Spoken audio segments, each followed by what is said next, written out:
Lounge, coming to you from GP Karting. Today we're talking about women who love speed, who love cars, who love planes, and of course a lot of times we don't hear all those words in one sentence, but you're going to meet the trailblazing women who do, and they'll tell you their stories right here in Victoria's Lounge. So get your engine started and let's get the convo started. Joanne Wamu, aka Nduthi Mama, has been riding motorbikes since last September. But she's always had a need for speed, having been involved in the Safari Rally. She's in the oil and gas industry, and her ride to and from work is a Kingbird KB 400, which she hopes to take to Cairo with the Jubilee Riders this December.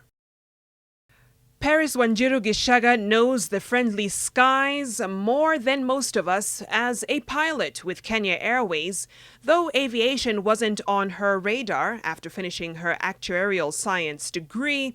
Paris found her way into the flight deck after a short stint in the banking sector. Call her our car girl. Sherrie Gucky is a car enthusiast who built her interest for motorsports right from childhood. She's one of the minds behind Club TT Motorsports that was started in 2013 for car enthusiasts who had a taste for the rally but not the pockets. Stay tuned as she takes us on a tour of this Subaru WRX. Tuta Myonki may be a passenger in the rally car, but she calls the shots as a navigator for driver Eric Bengi.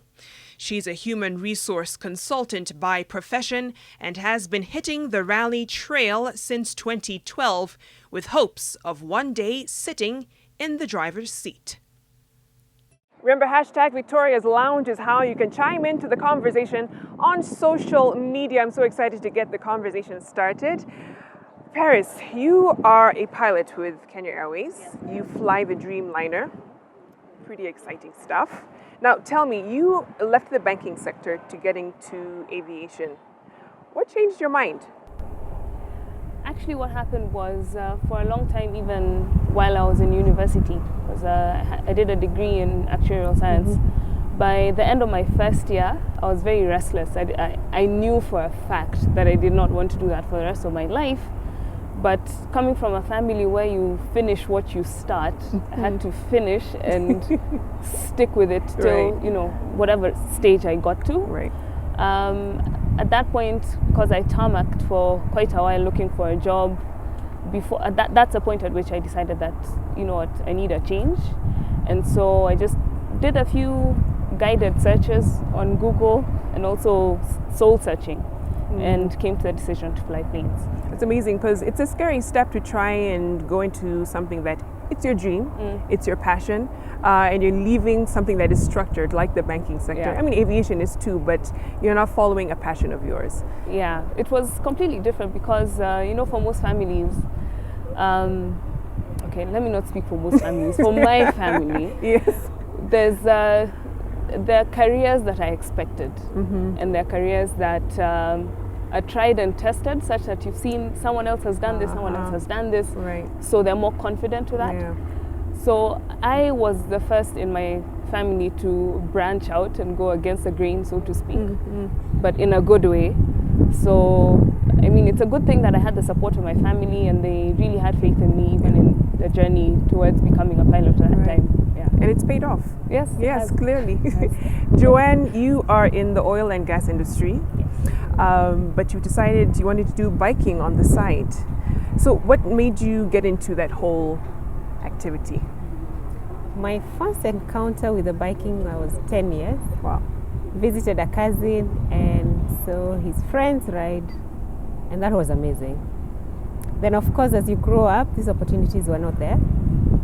So I shelved it, got into family, into career, turned 40, and at 40, my kids were big and I thought, I need to look back and see what else can I do with my life.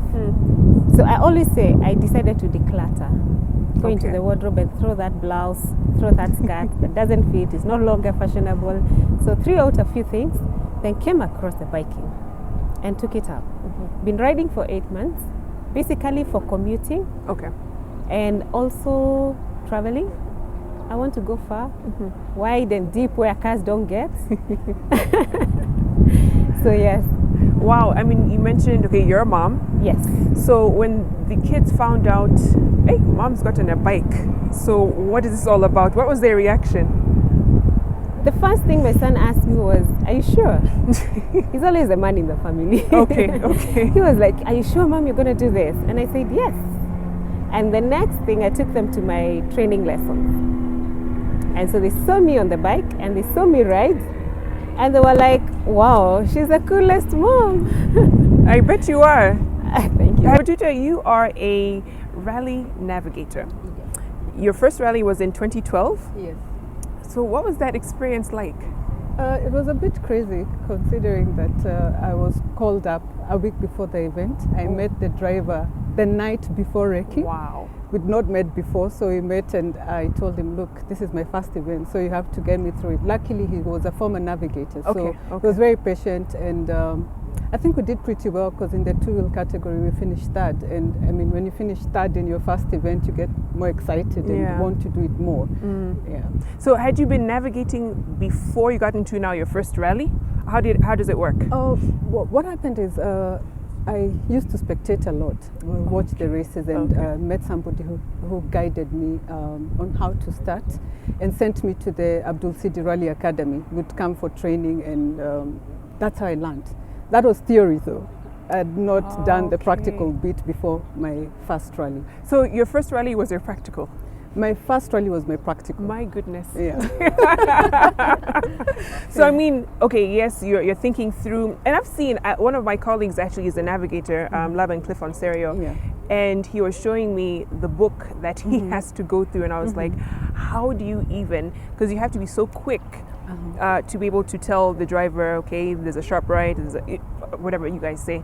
I don't want to even guess, but. I mean, it's exhilarating to think about. You have to think about the mental side of it, and then of course, And you also have to if the driver, if you're too fast, you might be too fast for the driver. So you actually have to find out. You have to time get in your sync. and pace yourself. Exactly, yeah. Wow. But for me, it was fake it, pretend Fake it that till you you know make it. Yeah, you know what you're doing, and it went well. Wow. In fact, the first You're still event, here. Yes. I'm still doing it. So Right. we both survived my first time. So Wow. Yeah. Wow. And Sherrie, you are a car enthusiast. Most people think when women and cars just don't mix. But here you are, you know a lot about cars. How did you get into, developing that interest? Well, from a young age, it was actually brought to me by my father. Okay. He was a rally enthusiast and a rally fan as well. So from a young age, I used to attend rallies and all that. And with growing up, I still continued attending rallies. Came to make friends with car enthusiasts as well. And it was just about that same time that Club TT Motorsports was born, and TT was also started. So with tarmac racing, it's actually much cheaper than rally friends, if you might call it that. So it's actually a cheaper venture, and it's easier to go into than rally, and doesn't have as many technicalities as rally. But not to say that it doesn't need a bit of skill and a bit of knowledge, Right. but it's actually more practical in terms in the side, looking at it in a way that your daily car can be your race car.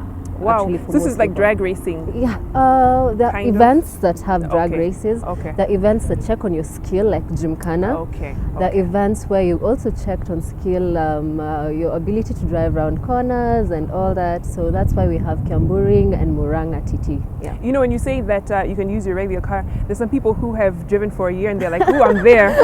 Is there like a prerequisite before you actually get on the track? Yeah, because not your ordinary car can go on and do Exactly, it, yes. because you need to do a bit of modifications Okay. to make your car faster, to give it better handling as well, and also to understand. There's a lot that you need to understand about driving. It's just not, especially for a 1-year-old driver. No. Yeah, so No. for you guys watching, there's No. some things you need to go through first. Paris, take us through, when you're up in the air, that feeling. Take us through your first flight, when you first got into the cockpit and took to the air. I think I should have been briefed better before my first flight, because ironically the first time I was on a plane or even in a proper aircraft was when I was going for my training. Okay. And I was sponsored by Kenya Airways. They have an ab initio program. So I applied for that, I got that, and we go off to South Africa and it's time to start. But being who I am, I thought, day one, we're just going to be in class, we're just going to sit down, get a brief, talking to. But day one, we were taken straight into the aircraft, and there I was in my skirt, and I'm like, okay. I should have been warned, Right. first, because the structure of the cockpit is such that it depends on what aircraft you're flying, but then when you start off, the controls are right between your legs. legs. Yeah. And I was there as a student, flustered, slightly afraid. So my instructor comes in and he's younger than me. So I was thinking, okay. I was expecting an older, more mature, yes. So that first instance of it opened my eyes to see that it doesn't matter how old you are. Right. You can fly. If this guy is younger than me and he's teaching me, Right. who am I to say that I can't do this right now? Right. Right. So, it was pretty straightforward. That first flight I didn't do anything really except be present Okay. and get used to it. So fast forward to my first flight, Actual flight with souls on board, where you're responsible for lives. It can be daunting, but then it's just a thing where you get not tunnel vision, but you limit yourself to what you have before you.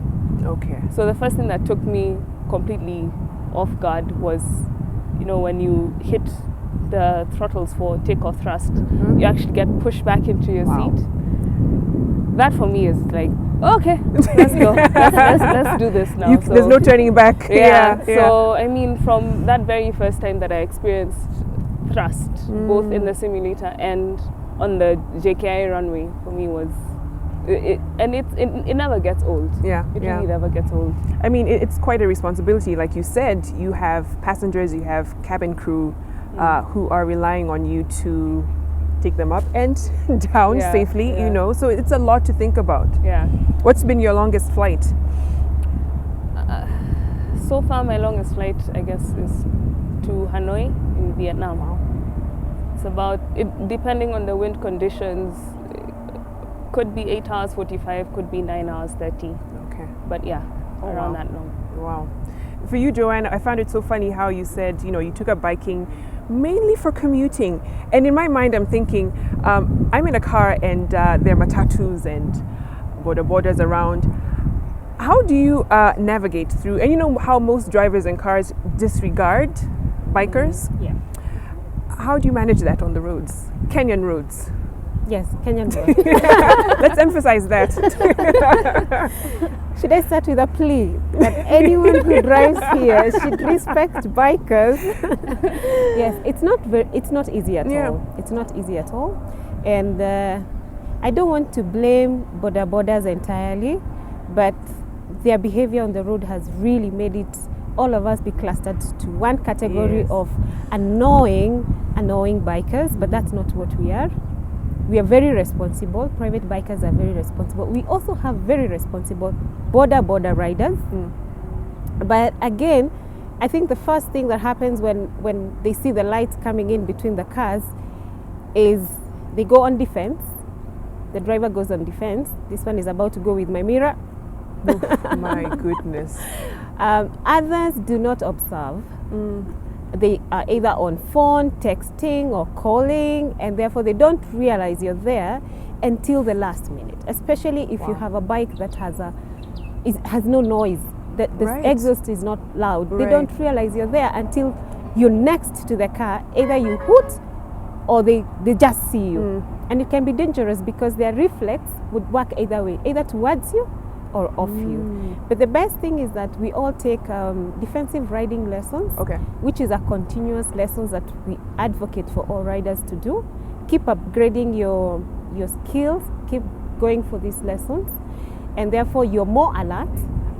We prescribe to everyone on the road is insane other than me. Exactly. It's the only way to stay safe. Yes. Yes, but again, being cautious, being alert, observing the road rules. I know we are not, most people will say we don't do that, but we do. Observe the road rules and keep distance. I mean, the braking of a car and the braking of a bike is totally Very different. Yeah. Yes, Yeah. totally different. Have you ever been hit? I haven't been hit, but I hit a pothole and came down. Once. Oh no, okay, close enough. I think on that note, let's take a short break here in Victoria's Lounge. We'll be right back. All right, welcome back. You're watching Victoria's Lounge. Now, Tuta, I know it hasn't always been a smooth ride, pun very much intended. While you're out there, tell us about your first crash and what that experience was like. My first crash, that was last year. Okay. Actually, like 3 years into racing. And I remember we were in Voi, the last section of the day, and we were excited because we were doing very good time. I think the excitement got over us, and I remember calling the note. Then the next thing we were on the roof, and I'm wondering what just happened. Because what happens, you call the note, the driver takes the note, the corner or whatever obstacle it is, and you're already calling the next note, then you realize you're actually not moving. Oh my. Luckily, we were at a spectator stage, and the spectators are very quick to come and turn the car over, and we got out, we inspected the car, and went ahead to finish the race. So, Wow. Because of the safety aspect of the car, Yes. you don't, we hardly ever hear of any injuries. I've rolled, I think, 3 times now, and no injuries at all. You just walk out of the car and you're good. I just love how you say that so nonchalant. You walk out of the car, for most people it would be like, I just crashed, and you have to kind of come to terms with that first. But Actually, in my head, what I was thinking about is that we're still within time. If we get to the finish, wow. we'll still do a good time, Wow. You're not thinking, you look at the bruises, if any, later, or you check if your back is fine, because Yeah. those are some of the things that people find out much later. Like, we have a HANS device that protects your neck. Okay. We wear back braces. Not everyone does that, but those are the things that you feel much later. My back hurts or my arm, but you never get like serious injuries. You're actually thinking about that car will beat us because we've lost 5 minutes in the crash, that kind of thing. So how do you unwind? I mean, I'm sure there's some spa days involved in that. Yeah. Yes. You need one afterwards, especially Yeah. after the 2-3 day events. Yeah. So you'll find I go to the spa, massage, sometimes even before, because you need to be very relaxed and focused for any race. Sherrie, you've started the Club TT Motorsport. Yeah. Tell us more about that. Well, Club TT Motorsports organizes tarmac races and tarmac events. So it usually involves closing up a road, and it's based on time trial. So a car is let to go, and we just check their times, and that's how they usually check the winners. Okay. Yeah. And but we have a different event, which is the one in Masinga, happening in Masinga. And it's drugs and gymkhana. So drugs, you have 2 cars going, racing against each other in a quarter-mile distance. And for gymkhana, basically, you have cars driving around cones. So that checks more on the skill of the driver. The drugs check more on the performance of the car. Okay. Yeah. And I mean, you've had a lot of these since 2013. Yeah. What are some of the most exotic cars you've come across? Some of the most exotic cars we've come across, we have GTR, which actually there's a lady who drives a GTR. Oh, well. And we have BMW M5, we have Subarus, of course, we have Evos, we have even Toyota Celicas, which are doing really well on the track. So yeah. For you, when you're up in the air, how many hours have you clocked? Because that's pretty important, at least for a pilot, in getting their experience. Each flight is counted from the moment the chocks are off, which means like the parking brake is removed. First movement of the flight to now coming to a complete stop at your destination. So that's how we time a whole flight. So far, I've actually just under 3,000 hours. Okay. Which it may sound a lot, but it's not really that much. So in pilot speak, what would be good in terms of I mean, it's hours? not bad because, you Okay. know, minimum requirements for a lot of airlines is 1,500 hours Okay. for a lot of positions. 3,000 is better. 5,000 is even better. better, yeah, and, you know, as you fly, you know, you encounter different people in the flight deck. We call it the flight deck nowadays. It's Oh, not a cockpit. okay. Gender equality. So, you know, you... Oh, that's right. You don't even think about those yeah, things. Wow. I mean, sometimes I still say cockpit, but then the more polite term is flight deck. Okay. You fly with captains who have 17,000, 19,000 hours, people who've flown since just after high school. To, you know, hold your own in such an industry, how are you able to do that with your male counterparts and still show I'm worth my space here, I've earned it? A lot of the, okay, first of all, I'd like to say the female pilots, a lady pilot community, so to speak, in Kenya Airways is a very good support group, because you find, like, I joined 6 years ago and there are obviously other lady pilots who were there by the time I was joining. And, you know, if you have any issues in the workplace, you always have a group of people you can ask, how did you handle this situation when you went through it? Okay. And the gentlemen in the company are actually they're good to us. They're good to us. They don't favor you because, you know, you need to know your job. At the end of the day, you have to carry out a safe and efficient flight. Right. And you need to know your job. I mean, you need to, that's the only reason you're employed. You need to know what you're doing. Which is good because you want to feel like it's tokenism. I've been handed because Yes. I'm a woman. So Yeah. at the end of the day, other than being prepared and knowing your stuff, technical knowledge, knowing how to fly the plane, you also need to be assertive so that you're not pushed over, because, you know, sometimes you'll find that in as much as, yes, we're trained to accept each other and treat each other equally, you may find situations where, you know, someone may step outside their boundaries. Yeah. But then if you're assertive enough, you know, you can draw out your boundaries and also just keep good, you know, relations with everyone. So And how do the passengers relate with you and they realize, oh, you're the pilot, you know? you get a lot of surprised looks sometimes when, you know, when, say for example, you step out and a passenger catches a glimpse of you and they're like, that one is flying this plane. And I'm sure other lady pilots have gone through their own personal hilarious experiences. But you find that a lot of the time people are actually proud to hear that is that a lady's voice, you know, is that a lady pilot? Yeah. Or even when you're walking around the airport, sometimes you're stopped by people who ask, how did you get where you are? And if you're generally open, it's, you just speak to people and they speak to you, and you find that they're actually happy to see you there. And I'm sure it's a huge encouragement for little girls who see, oh wow, you know, she's doing it. She has the flight wings. Is that what you call them? Called epaulets. Epaulets. There we go.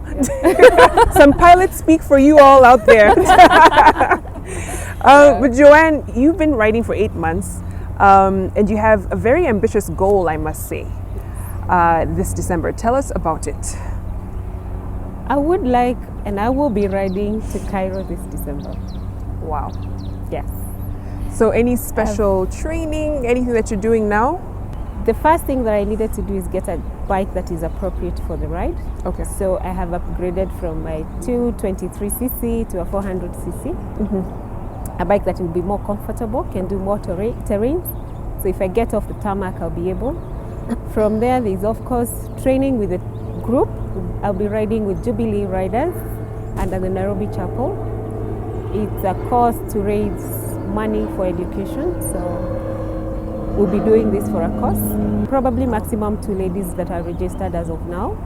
So that will be quite exciting to ride with the dudes and to make an impact as lady riders. Represent the women out there. Representing the women out there across the borders, yes, definitely. Okay. And Tutor, for you, have you ever thought about crossing to the other side and actually driving a rally car? Actually, when I first came for my class, that was the initial thought. Yeah. Then you realize it's not just jumping into a car and driving. There's a lot more. Right. She talked about running being expensive. Yeah. It is expensive. Yeah. Acquiring the car and just the day-to-day racing, it's a bit expensive. but I definitely have to do that. It's something that is on my bucket list. Yeah, yeah. As much as I'm on this other seat, I observe and learn from the drivers that I sit with, that I navigate, because there's a lot of skill to learn from them just by observing. So in a few years, hopefully in a couple of years, We will be hearing your name. yes. Yeah. And I don't want to start from the bottom, because everybody expects ladies to start from down there. Like Yeah. you finished a race, you're last, but you're excited. I Yeah. want to start from somewhere in the middle and see how far I can go. And that's Yeah. extremely encouraging. What would you tell a young girl who is thinking about it, she's seen it, and she thought, not for me, after all, I'm a girl. What would you tell her? We all can do it. It's not male or female. Initially, when you start off, if there's a new guy and a new lady navigator, most guys will go for the guy. Yeah. But once you prove yourself, then we don't find that kind of discrimination. I've seen a lot of dads who bring their daughters to races and they want to take photos with you. And I know you'll see some of those girls in the future. So it's open. It's open to everybody. We are better than some of the guys, I must say. So we all can do it. Yeah. And how did you navigate through that as a navigator? To have to prove yourself just because you're a woman, even though, like you said, your skill set is at par or even better. You have to ignore any talk that anybody who's trying to say anything negative about you or look at that lady, or sometimes there's a joke that every time you roll or every time you crash, it's the navigator's fault. So it's worse when you're a woman. Yeah. You have to ignore that talk, and I like to take everything I do very seriously. It's a hobby, but I take it so seriously that I want to learn and become better, and ignore the fact that I'm a woman. Yeah. Once I wear the rally suit, other than a few inconveniences here and there when you're a lady, there's no difference between me and the guy navigator. So I've ignored everything that says a woman can't do this, and I've basically just gone ahead to do what I do. And Sherrie, before we wrap up, and I know you'll be taking us through some of the specs of this beautiful car behind us, but what does it take to, because you said, of course, for the cars to get into the racing mode, at least on the amateur level, there needs to be some modification. What do you need to do, at least for someone who's just getting started? What's the starter pack, if you will? If you're just getting started, first of all, I'll give an example of the car behind us. Yeah. And like for that car, there's a bigger turbo in it, and you also have to put in a better airflow system, because with more air comes more power. And you also need a better handling system. So in navigating corners and all that, you also need, in terms of stability, you need to ensure your car is stable enough to handle the track well. And also, you can't give your car power without giving it an equal braking force. So you need better brakes, definitely. Because what we have usually, and actually the main reason why Club TT was started, is to reduce the amount of careless racing that was happening in the streets and on the highways and everywhere. Because nowadays, I was even having a chat with these ladies, and they're saying nowadays they do not hear of just random noises, on Parklands Road and Mombasa Road of people racing. It's because people actually look forward to these events where they can come and test the power of their cars. Yeah. On a safe platform. A safer way to do it, exactly, and still have fun while doing it. Yeah, all right, let's take a short break here on Victoria's Lounge. When we come back, we'll learn more about this blue Subaru. Of course, we've heard some very negative connotations about blue Subarus on other platforms, but you're going to see why this is really awesome. And we also take to the track. You'll see what I'm talking about when we come back. All right, welcome back. You're watching Victoria's Lounge. We're here with Sherrie. She's going to give us some specs about this Subaru. It's been souped up a bit, so you'll take us through what you've done. Yeah, as you can see, of course, there's no top mount cooler. That's because we have the front mount here, and that's basically to bring in more air, because with such power, we actually need more air. And that's why you can see we have all these pipes coming from the front mount, and so the air comes into the STI manifold. This is also another one of the modifications that were made, because this didn't come with the car. It's a WRX. This is an STI manifold, and this is all part of the air intake system. Another one of the modifications that was done on this car is it has a bigger turbo, and Also, we had to change the fuel pumps to make it bigger because of more consumption. Okay, I need to mention this. This is actually an automatic car. Very good news for me and many other lady drivers out there who can't do stick shift manual. But Sherrie, you had mentioned that you can still change gears. Yeah, you And can. how do you do that? So as you're driving, I'll show you this when we get into the car. So there's being a Tiptronic car, there's a way you can change your ratios because the car actually tells you that it's now time to change it to the next gear. Right. But it only runs up to gear 4. Unlike other Subaru STIs, which run up to the sixth gear. And I'd also like to say that this car is actually faster than a stock Subaru STI because a stock Subaru STI runs about 280 horsepower. This runs about 300. So what's the top So- speed for this? Top speed and do you want to try? No. Okay. You can tell me, but I don't want to experience it. You don't want to experience it. Okay. It goes to about 240 kph. Yeah. Amazing. So let's go inside and see Yeah. Sure what it thing. looks like. Sure thing.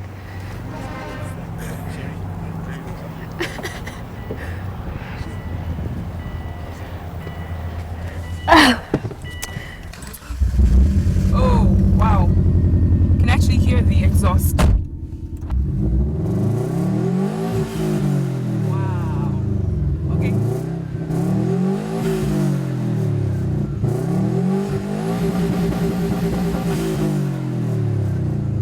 We are definitely in a Subaru. Yeah. I hope you enjoyed that. Yeah, wow. Yeah. So, okay, I'm seeing two different gauges. What's that one for? This is a boost gauge. It basically shows you how much boost you're running at. And this goes to about 1.3. So by boost, what do you mean? It's basically, it goes into, it's a bit more of physics now when it goes to there because it's a pressure that is in the turbo, Okay. being applied to the turbo, and that is what Oh, wow. So now it accelerates the car. accelerates the car. Okay. Exactly. Okay, wow. And then now here is where Yeah, you can say it's an automatic Yes, of transmission car. So what I meant by being a Tiptronic is when you bring it, you can see it has a plus and the minus sign. Yeah? So while you're driving it, and you actually need to change your gears. Yeah, you'll see a sign on the dashboard. So you'll just change it and go from push it forward just to the plus. To the plus, uh-huh. Yeah, you see, you can bring it down to the drive, and that's Okay. where it settles. Yeah. Okay. So when you're changing your gear, you just Oh, so it's plus. shift. and- Yeah, just that way. just shifting plus because Wow. you're changing into the next gear. Okay, got you. Yeah, yeah. Got you. When you're changing into the next gear. I think I'm slowly becoming a believer. This is a really nice car. Yeah. And that rumble. I'm let's glad do you it one more like time. it. Yeah, it's worth it. All right, we'll meet you on the track. See you there.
Wow, what an exhilarating ride. And for the record, I came in second. It was so much fun. I want to say thank you to all of my guests, trailblazing women doing amazing work in their various fields. I want to say thank you to GP Karting for hosting us as well. The show is not over though. I leave you now with the Fashion Fix, brought to you by Nivea's Black and White Challenge. All right, here we are for another fashion fix. So with one of the designers for the Nivea Black and White fashion show, Yvonne Odhiambo. She is the brilliant mind behind the Afro Street collection. So Yvonne, I'm seeing a beautiful array of clothes here. Just tell us what the inspiration was behind this. Well, my inspiration is just behind the Nivea Black and White fashion event. Yeah. And I was just inspired by the fact that Nivea is fun.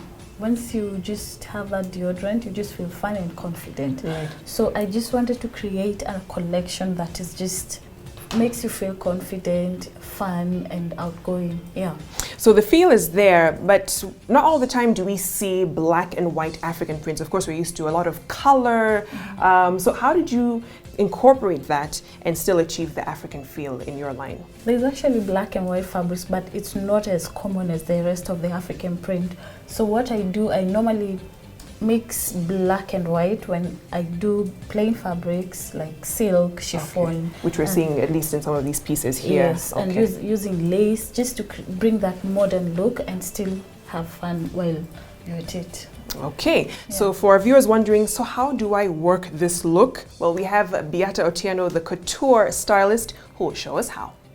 Okay, Beata, so I'm looking at this outfit and I feel it's already done. How can you style something like this? Okay, so for a piece like this, since it has the bow, you can't put any neck pieces. It will be a bit too much or any chokers. Right. So you go with subtle earrings. That's why we chose the rectangular pieces. Okay. As for the arms, you can do so much with it. So we decided to put the multi-strand link bracelet that has the clasps that are white, black, and silver so that they can work. As for the shoes, we decided to go with reptile multi-strapped heels that are fun, because the outfit is fun, so you have to make it a bit fun compared to the other. That's interesting that you chose to put a statement shoe with the print here as well. All right, great. So viewers see you can put a statement shoe even with a print. Great, thanks Beata. Thank you. Well, that wraps up this week's Fashion Fix. I hope you learned a lot about how to style your black and white pieces. Now, we're giving away 2 tickets to the Blankets and Wine at the Ngong Race Course. That's going to be July 10th, headlining none other than Estelle. Now, what we want you to do is to tag yourself in a picture in your fiercest black and white ensemble using the hashtag Nivea B&W. That's Nivea B and W, or Nivea BANDW, just to be specific so you don't miss out on the prize, and you could be going